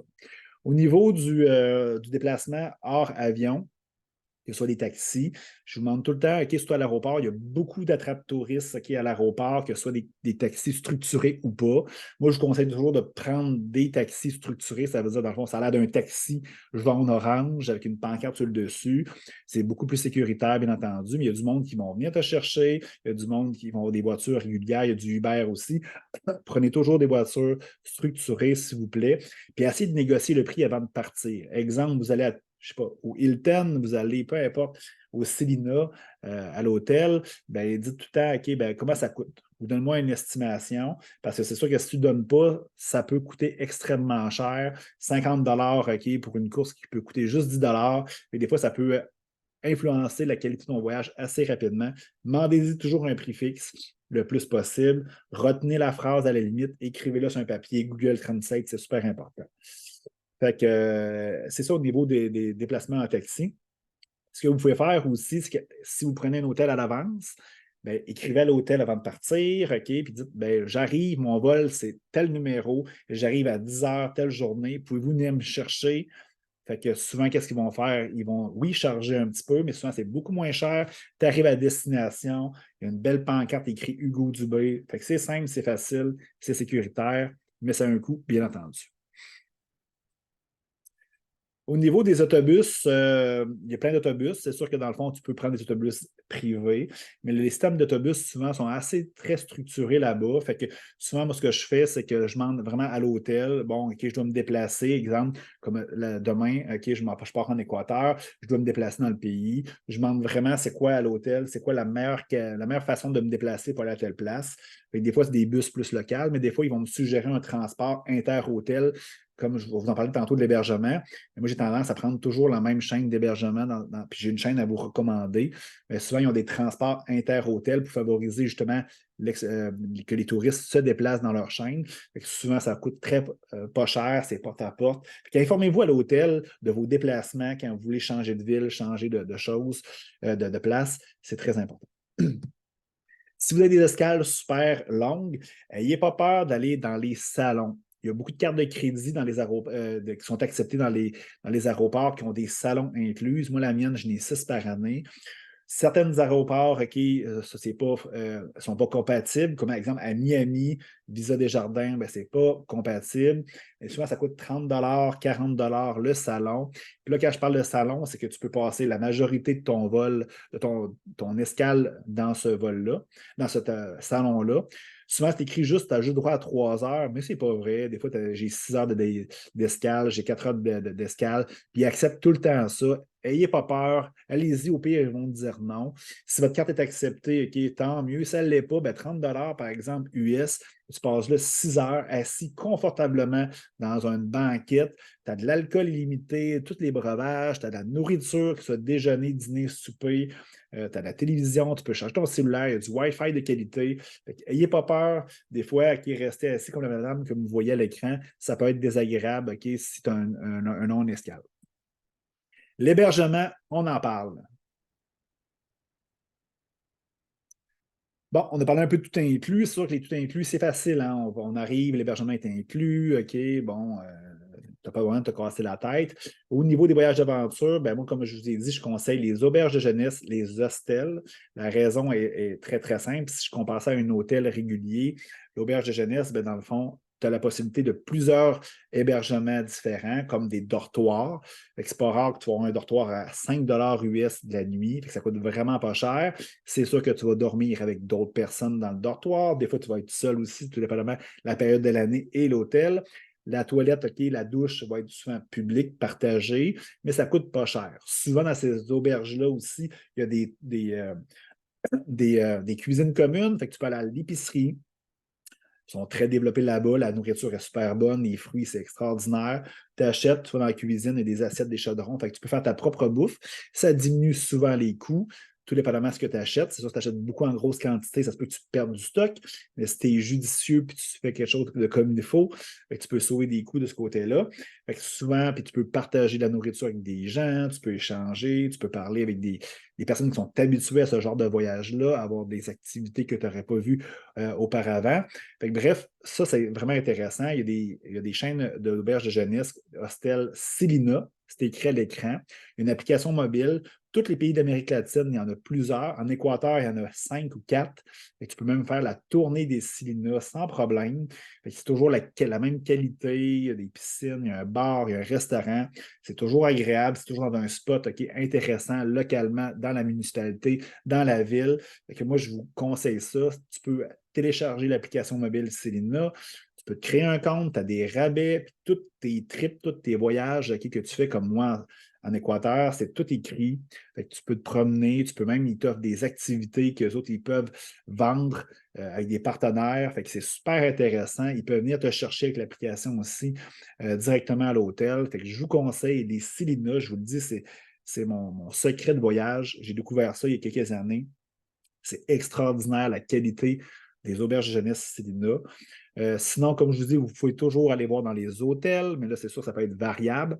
Souvent, les hôtels, par exemple, qui sont catégorisés hôtels dans les pays d'Amérique latine, c'est des auberges de jeunesse de toute façon. Fait que vous allez avoir aussi accès à certains dortoirs, certaines choses. Fait que prenez le temps de regarder ça quand vous allez voyager, ce que vous voulez. Puis regardez aussi la place que vous voulez aller. Comme par exemple, à Cusco, si vous n'êtes pas dans le coin de la place d'Armes, bien sûr, il y a plusieurs attraits que vous allez devoir vous déplacer en taxi ou faire des longues marches. Fait que prenez le temps de regarder les attraits que vous voulez les visiter, puis prendre votre hôtel assez près de ça. Il y a toujours des Airbnb aussi, l'application que, dans le fond, c'est des hébergements un peu plus partagés, là, que les gens achètent, qu'ils peuvent relouer. Ça, je ne conseille pas ça. Souvent, bon, la qualité peut être variable. Bon, il n'y a pas de restaurant. Il n'y a pas de partage que tu peux faire avec des touristes, des choses comme ça. Moi, je ne vous conseille pas. Mais quand même, OK, si vous êtes habitué, vous pouvez le faire. Mais je vous conseille vraiment, si vous avez quelque chose à retenir au niveau de l'hébergement, c'est les fameux Célina. On poursuit, les amis.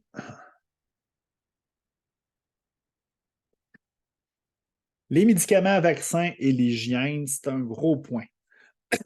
Vous voyez à l'écran, j'ai deux liens au niveau de cette catégorie-là. C'est que j'ai eu l'occasion d'interviewer une pharmacienne qui nous a parlé vraiment de qu'est-ce qu'on aurait besoin, qu'est-ce qu'on a besoin comme médicaments et comme vaccins pour aller dans ce type de voyage-là.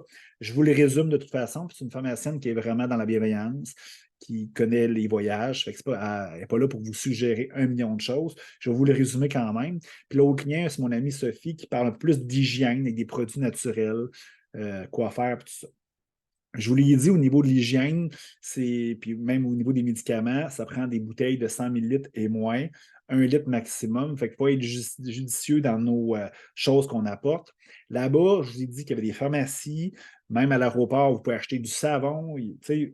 Vous pouvez acheter des choses qui vous manquent, de la crème à raser, des rasoirs. Il n'y a pas de problème de ce côté-là. Fait que ce n'est pas un stress, là. Apporter genre une bouteille de shampoing en liquide, petite, si vous voulez, il y en a dans toutes les pharmacies au Québec. La même chose du savon, puis tout ça, il n'y a aucun problème. Mais moi, je vous conseille, OK, pour éviter les liquides, c'est d'avoir du shampoing, même du conditionnaire en savon style solide. Il y en a, doTERRA, il y en a, toutes les compagnies structurées, intéressantes, il y en a. Fait que ça, dans le fond, c'est souvent pas pris en compte dans les liquides. Fait que ça passe super bien la sécurité. T'en prends beaucoup moins. Quand tu prends ton push-push, t'en mets vraiment plus beaucoup. Fait que tu prends qu'est-ce que tu as besoin. Fait que shampoing, conditionnaire, après ça, savon, prenez ça en barre. Je vous dis, vous allez sauver beaucoup, beaucoup, beaucoup de place pour d'autres choses. Qu'est-ce qui est important d'apporter? Parce que souvent, c'est super dispendieux et la qualité peut être variable. C'est la crème solaire qui apporte toujours quelque chose de bon. Je conseille toujours un 30 et plus. Là. Souvent, on n'est pas là nécessairement pour revenir avec un tan, peut être bronzé comme dans un teint plus. Oui, c'est le fun de revenir, peut être bronzé, peut être beau, mais souvent, l'objectif, c'est beaucoup plus de vivre une aventure, puis apporter quelque chose pour éviter les coups de soleil. Souvent, on est en altitude, et ça prend quelque chose de bon. Mettez-en souvent, bien entendu, aussi, parce que souvent, on va avoir un chandail long, une casquette, il va faire froid, puis on va avoir un coup de soleil parce que dans le fond, on est en altitude, en haut des nuages. C'est important. Tout ce qui est médicaments, moi je vous le dis, apportez peut-être, si vous avez le mal de transport, apportez des gravoles, parce que les routes sont souvent sinueuses. Mais si vous n'avez aucun problème de santé, aucun mal de transport, ben, je veux dire, vous n'êtes pas obligé d'apporter grand-chose. L'anti-mouche, OK, si vous n'aimez pas les moustiques, souvent sont présents, souvent il peut y en avoir dans le sable, des puces de sable, des choses comme ça. Vous pouvez apporter de l'anti-mouche. Ça, c'est très recommandé. Des gravoles si vous avez le mal de transport. Le reste, là, je vous dis, crème solaire. Si vous avez tendance à faire des coups de soleil, peut-être un après-soleil, peut-être un peu. Mais encore là, minimisez l'espace que vous avez. Il y a des pharmacies partout là-bas, des crèmes antibiotiques, il y en a partout. C'est même souvent plus facile d'avoir peut-être X nombre de produits qui est peut-être régi par des prescriptions au Canada. Fait que c'est quand même assez facile. Au niveau des vaccins, bon, il y a 1 million de vaccins qu'on entend parler, bon, l'hépatite, tout ça. Encore là, si vous êtes frileux, allez voir votre médecin, allez voir un pharmacien, posez-lui la question. Et, dans les pays d'Amérique latine, c'est pas comme en Afrique, la fièvre jaune, qu'on est obligé de l'avoir, par exemple, pour aller dans certains pays. Là-bas, c'est quand même simple. Souvent, OK, on a des souliers, OK, c'est sécuritaire. Genre, il n'y a pas de place qui peut vous mettre en danger si vous respectez des compagnies structurées de voyage, tout ça. Fait que moi, je vous recommande absolument rien. Prenez le temps quand même de regarder ces deux vidéos-là quand même, parce qu'il y a quand même des suggestions. Il y a des trucs qui contre la tourista, il y a la la nausée ou la diarrhée du voyageur, là, en bon français. Moi, j'ai jamais eu personne avoir ça avec des gourdes filtrantes. Souvent, c'est l'eau. Si vous avez des problèmes alimentaires au Québec, au Canada, ben, vous allez avoir les mêmes ok, en Amérique latine. Souvent, vous allez voir, il y a moins de gluten, peut-être moins de produits laitiers dans les choses si vous êtes allergique ou intolérant à ce genre de trucs-là. Mais sinon, là, je veux dire, si vous avez des intolérances au Québec, vous allez les avoir aussi dans ces pays-là. Fait que respectez-vous, écoutez-vous, faites la même chose, OK? Il n'y aura aucun problème de ce côté-là. Mais quand même, informez-vous, écoutez les deux vidéos. Si vous avez des problématiques plus particulières, un médecin, un pharmacien, mais toujours avec votre discernement, c'est super important. Apportez toujours des ziplocs, des petits sacs qui ferment hermétiquement. Les bouteilles, souvent, ils coulent. Ça peut gâcher un sac à dos. Fait qu'apportez-en beaucoup. C'est toujours pratique.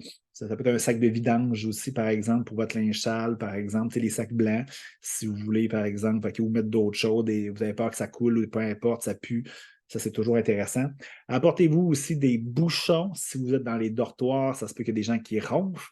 Fait que des bouchons, c'est toujours intéressant. Puis je vous le répète, il y a des pharmacies pratiquement partout. Fait que si vous pensez prévoir l'imprévisible, ben, je veux dire, vous allez avoir juste votre sac à dos de 40 litres qui va être bien plein, puis vous allez utiliser pratiquement rien. Si vous pouvez apporter quelque chose, je vous l'ai dit, des gravols, l'anti-mouche, la crème solaire, 100 minutes et moins si vous voulez embarquer dans l'avion avec ça, et des Advil, des Tylenol, le produit que vous avez besoin si vous avez mal à la tête. Souvent, c'est de la fatigue qui peut arriver. Si vous faites la fête un peu, ça peut être aussi intéressant. Prenez le temps de vous écouter puis de faire ce qui vous fait du bien. En rafale, j'ai quelques points. L'électricité, qui est dans tous les pays d'Amérique latine, c'est la même chose qu'au Canada. Si vous m'écoutez, vous venez de la France, ben, c'est des prises nord-américaines standards. Là, c'est une prise que vous voyez à l'écran, c'est une prise européenne. C'est pas ça, c'est des prises vraiment traditionnelles que vous utilisez au Québec. Il n'y a aucun problème. C'est facile, c'est simple. Les assurances, je conseille toujours d'avoir des assurances cancellation pour votre billet d'avion, surtout. Parce que dans le fond, on n'est jamais à l'abri s'il y a un problème, c'est que vous pourrez être remboursé. S'il y a un pépin, je ne sais pas, vous tombez malade ou je ne sais pas, il y a quelque chose qui se passe dans votre vie que vous ne pouvez pas voyager, je conseille toujours d'avoir une assurance aussi, médicaments, maladies, hospitalisation. S'il arrive quelque chose là-bas, je n'ai jamais vu ça, mais ça peut arriver. Je ne sais pas, vous faites mal, une chute en vélo, peu importe, vous avez besoin d'aller à l'hôpital. Prenez toujours ça. Regardez si votre carte de crédit le fait. Souvent, OK, c'est pas toutes les cartes de crédit. Exemple, si vous partez 15 jours, partez un mois, souvent les cartes de crédit vont faire juste 7 jours, juste 10 jours. Fait informez-vous comme il faut, c'est quoi les options de votre carte de crédit. Très, très important. Il y a aussi vos assurances de travail, des assurances collectives qui ont soit des options intéressantes aussi au niveau maladie, hospitalisation, pas au niveau de cancellation, par exemple, de votre billet d'avion. Si vous achetez un peu à gauche et à droite vos hébergements et aussi vos activités, bien, souvent, ce n'est pas couvert avec le remboursement de la carte de crédit, vu qu'ils ne connaissent pas nécessairement ces compagnies-là. Fait qu'assurez-vous peut-être d'avoir sans cancellation, sans frais de cancellation, ou il y a plein d'options souvent. Des fois, c'est un petit peu plus cher, comme dans les Silina, ils acceptent d'avoir aucune confirmation à 100%, mais c'est plus cher, c'est peut-être genre 10-15 $ plus cher par transaction. Ils se protègent de ce côté-là, mais négligez pas vos assurances. On n'est jamais, jamais trop bien assuré pour être sûr s'il y a quelque chose qui se passe là-bas. Température, ben là, il y a des belles images à l'écran présentement. Vous voyez une plage avec des palmiers. Le monde parle Amérique latine, Amérique du Sud, Amérique centrale. C'est tout comme ça. C'est très, très, très, très faux. Si tu vas au Guatemala, tu vas au Pérou, tu ne verras pas ça beaucoup. OK? Parce que oui, le Pérou, il y a un côté pacifique avec des plages. Souvent, c'est très montagneux, mais souvent, tu vas aller visiter le pays des pays Incas. Puis ça va être vraiment en altitude, c'est l'autre image. OK, vous voyez le Machu Picchu. Vous voyez le monsieur, OK, il a un manteau sur le dos. Ben, c'est ça, c'est à 2300, 2400 mètres d'altitude. Il peut faire chaud comme il peut faire froid. Il peut pleuvoir aussi. Fait que dans le fond, il y a beaucoup d'écarts de température dans ces genres de pays-là. Beaucoup en altitude aussi. Souvent aussi, il va faire noir beaucoup plus tôt. Saison des pluies, saison sec. Beaucoup de facteurs à prendre en considération. Informez-vous avant. Il y a plusieurs informations sur Internet. Demandez à ChatGPT ou quelqu'un qui connaît vraiment ça. Fait que moi, c'est sûr que je pars en Équateur demain. J'ai du court, j'ai du long. Puis souvent, on part l'hiver, comme présentement, on est pratiquement l'hiver. Fait que c'est sûr, je vais avoir du long pour partir, des sujets longs, un manteau. Fait que ça va être mon kit de long que je vais traîner tout au long de mon voyage. Puis, je tiens à préciser aussi, le sac à dos, OK, si vous êtes habitué avec des voyages de princesse, 2, 3 valises pour aller à Cuba dans un tout inclus, tu ne peux pas faire ça en voyage d'aventure, mais inquiétez-vous pas, dans tous les hôtels, style hébergement de jeunesse, hostel, il y a souvent un service de buanderie ou près de là, tu peux prendre un service de buanderie externe pour pouvoir laver ton linge. Ça ne coûte pas cher, c'est au poids. Fait que, amenez pas trop de stock, ça ne sert absolument à rien. Moi, je pars 10 jours, je mets 2, 3 chandails, 2, 3 paires de pantalons, je vis avec ça, puis après ça, je fais du lavage. Je pars en excursion, je reviens, c'est prêt, pack, c'est merveilleux. Téléphone cellulaire et photo, ben, ça, c'est super important parce que l'espace, quand vous partez, là, comme là, mon cellulaire, j'ai pris plein de photos cet été, j'étais allé au Pérou, j'étais allé au Mexique, j'étais allé faire plein de montagnes. Mes photos sont vraiment, vraiment magnifiques. Fait que je vais vider mon téléphone pour être sûr que ma carte mémoire, j'ai de l'espace. Et j'ai un forfait aussi, j'ai Google, moi c'est Android. Fait que j'ai vraiment genre du storage avec Google. Je vais m'assurer que j'ai de la place parce que qu'est-ce qui est un peu tannant, tu es au Machu Picchu, tu veux prendre des photos, tu n'as pas d'espace 10, OK? Tu as juste 4 heures, 2 heures pour faire le tour, puis il faut que tu fasses du ménage dans tes photos. C'est dégueulasse. Et moi, ce que je fais, c'est que je vide mon appareil pour être certain. J'ai de la place pour tout mon voyage. Comme ça, je peux immortaliser tout ce que je veux. Puis, c'est intéressant. Autre chose, comme je vous ai dit, votre téléphone, ben, il y a du Wi-Fi partout, partout, partout dans tous les hôtels majoritairement, ou quand vous réservez, assurez-vous qu'il y en a. Le réseau cellulaire fonctionne partout aussi. C'est assez simple. Et je vous le dis au niveau des photos, vous allez être d'accord avec moi, quand par exemple on prend des photos, on voit le Machu Picchu par exemple, c'est jamais aussi beau, OK, une photo sur un appareil, que ce soit un appareil à 5000$, que ce soit un téléphone, OK, la plus fine pointe de la technologie que nos yeux. Fait que, oui, prenez des photos, OK, mais la plus belle photo, c'est dans nos yeux, c'est dans notre tête. Fait que c'est le meilleur des conseils que je peux vous donner. Prenez le temps de vivre ça à place de vivre dans votre appareil photo et votre téléphone intelligent. Certains pays sont grands. Moi, j'ai un ami qui est venu l'autre fois au Canada me visiter, c'est un Français. Il me dit un matin, Hey Hugo, j'aimerais ça aller à Vancouver. Ben oui, mais là, vous comprenez, aller à Vancouver, on est à Québec, ça prend un avion, il faut se déplacer, blabla. Il restait juste 5 jours, fait que c'était impossible. Certains pays sont très grands. Le Brésil, même l'Équateur. L'Équateur, pour aller faire du surf sur le bord de l'Atlantique, Pacifique plutôt, parce que je vais être beaucoup à Quito, la capitale, dans les Andes, le pays Inca. En Équateur, c'est très Inca aussi. Après ça, dans les Andes. Après ça, l'Amazonie. Fait que je vais aller quand même voir le côté Pacifique. Ça prend l'avion, parce que ça peut prendre des fois genre 10 heures, 15 heures, 30 heures aller faire un déplacement en autobus, parfois en taxi. Fait que souvent, il faut se déplacer en avion. Fait que ça peut être problématique. Fait que, ayez ça en tête, hein, les déplacements aussi, certains pays peuvent être super, super, super grands. Les applications mobiles, moi, je vous conseille, si vous prenez vos vols d'avion avec Expedia ou avec Air Canada ou avec l'Antam ou peu importe, de tout prendre vos vols avec eux autres. Comme ça, tous les vols sont synchronisés dans l'application mobile de cette compagnie-là, téléchargez-la, bien entendu. Et tu ne poses plus de questions. Là. OK, c'est tel vol, c'est quel, non, non, non. Tout est là, tout est simple. Tout est facile. Puis ça, c'est un conseil. Si vous achetez ça sur Expedia, c'est facile, ça peut être multi-compagnie aérienne. Mais sinon, les compagnies comme l'Antam, tu peux prendre tous tes vols là-dessus en Amérique latine, tes voix, tu sais où à telle heure, quand est-ce que tu reviens. C'est facile, c'est simple, c'est intéressant. Si vous allez comme avec Silina au niveau de l'hébergement, il y a une application mobile, comme je vous ai dit tantôt. Dans la trip en bas, tu vois toutes les villes, les heures, les check-out, les check-in, le code du Wi-Fi, quoi faire si tu veux leur parler. C'est simple, c'est facile.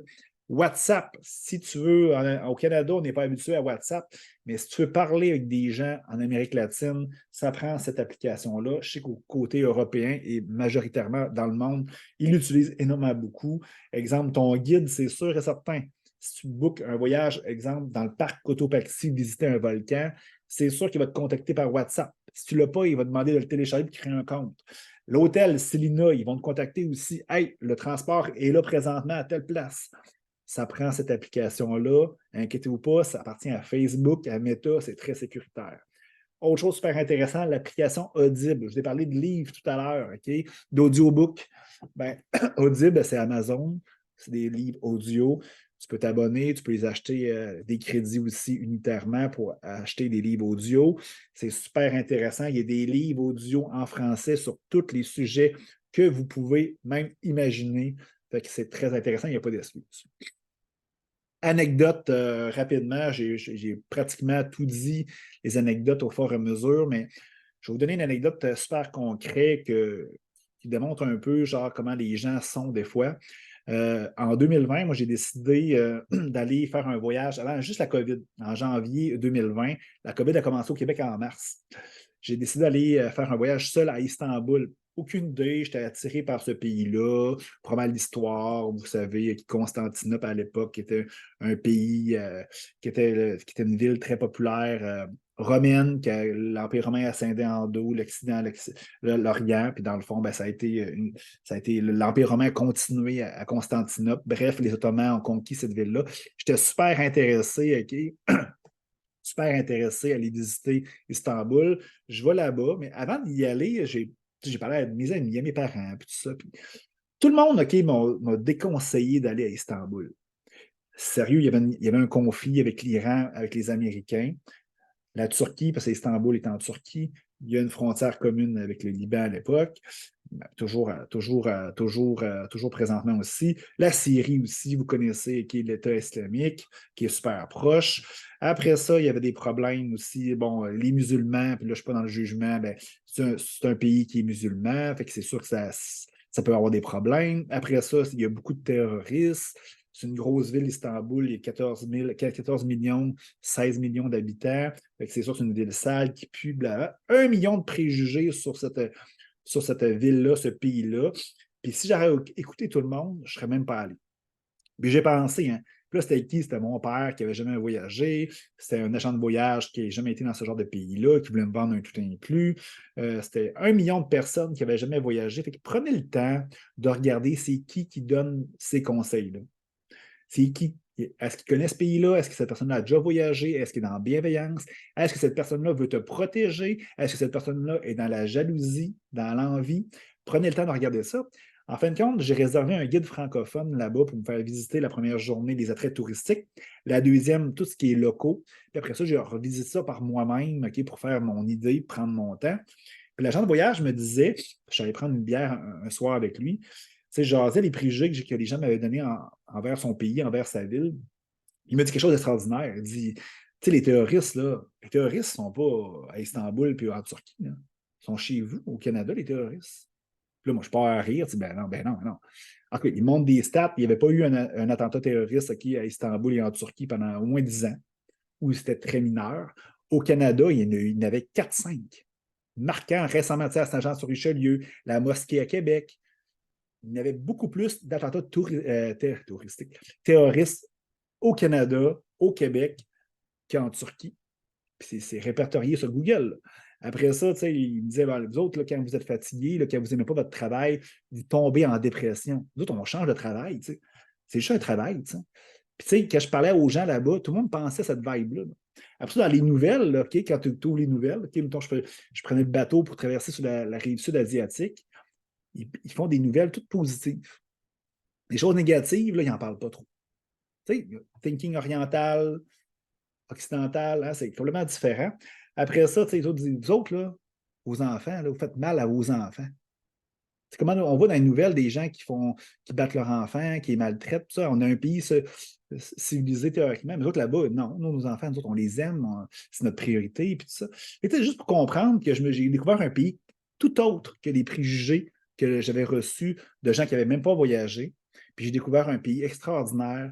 Puis je peux vous dire que ça a été une destination unique. Je m'en souviens toute ma vie. Puis j'ai eu des amis. D'ailleurs, mon guide, c'est un de mes amis. Je ne sais pas s'il m'écoute présentement. J'ai hâte d'y retourner. Mais ça, faites attention à ce que vous écoutez à gauche et à droite. Utilisez votre discernement. C'est merveilleux. Autre anecdote aussi, puis je finis là-dessus. J'étais au Pérou avec ma conjointe en août, puis on est allé visiter le Machu Picchu. Puis, qu'est-ce qui est intéressant, le petit village en bas du Machu Picchu, c'est Aguascalientes. C'est vraiment le village si tu veux aller visiter le Machu Picchu. Puis, en haut du village, il y a des bains thermales chauffés par les volcans. En tout cas, c'est vraiment super intéressant.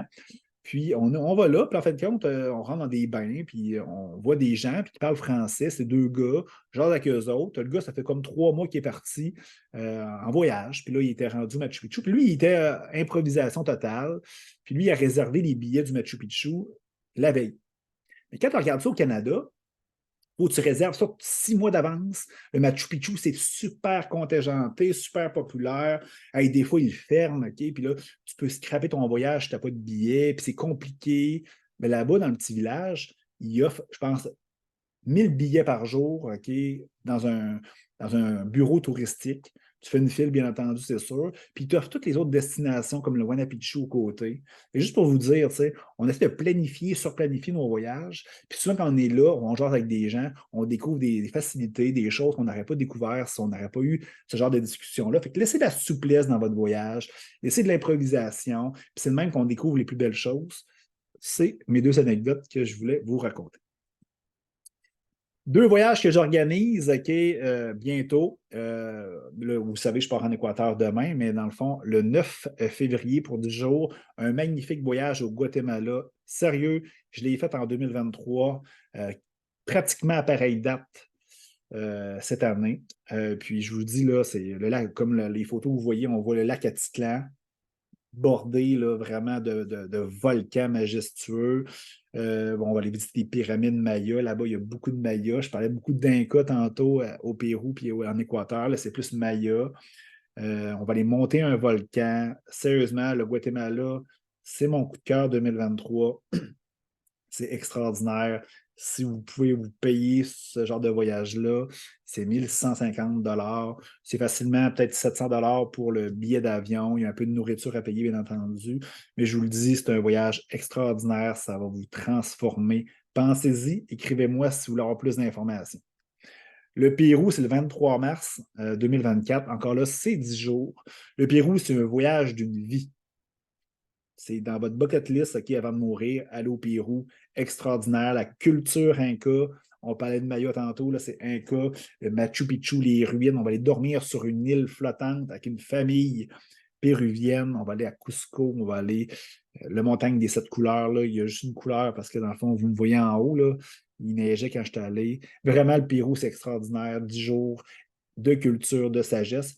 Vous le savez, les voyages que j'organise, oui, c'est de l'aventure, mais il y a une touche de croissance personnelle et de spiritualité. Je vous le dis, si vous êtes à la croisée des chemins, vous voulez devenir la meilleure version de vous-même, vous partez avec moi en voyage, vous allez revenir d'une toute autre façon, puis je vous dis, ça va être super positif.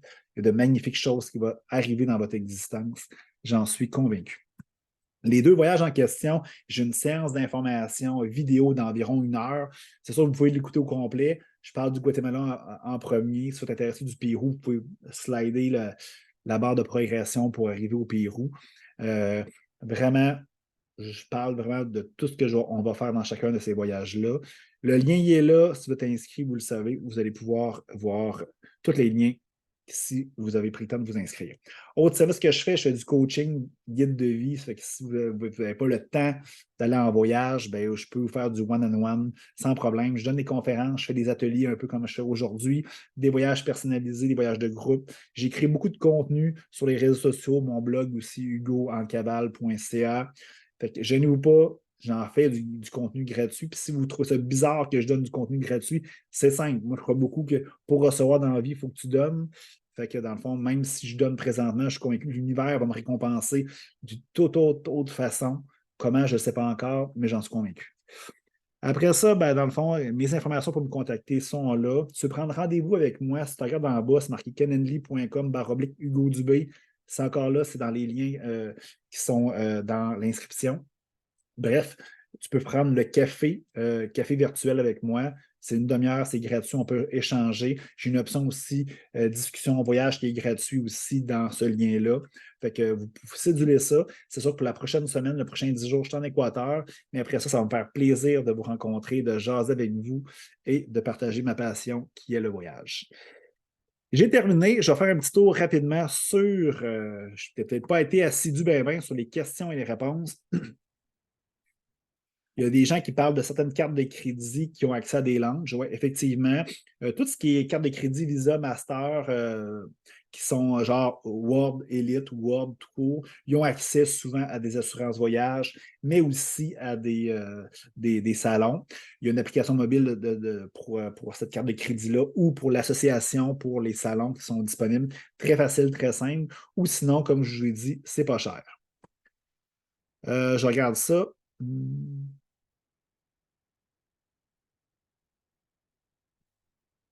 Ça fait pas mal le tour. Là, je vois que mon écran, ma caméra a disparu. Je vais juste regarder, voir qu'est-ce qui se passe.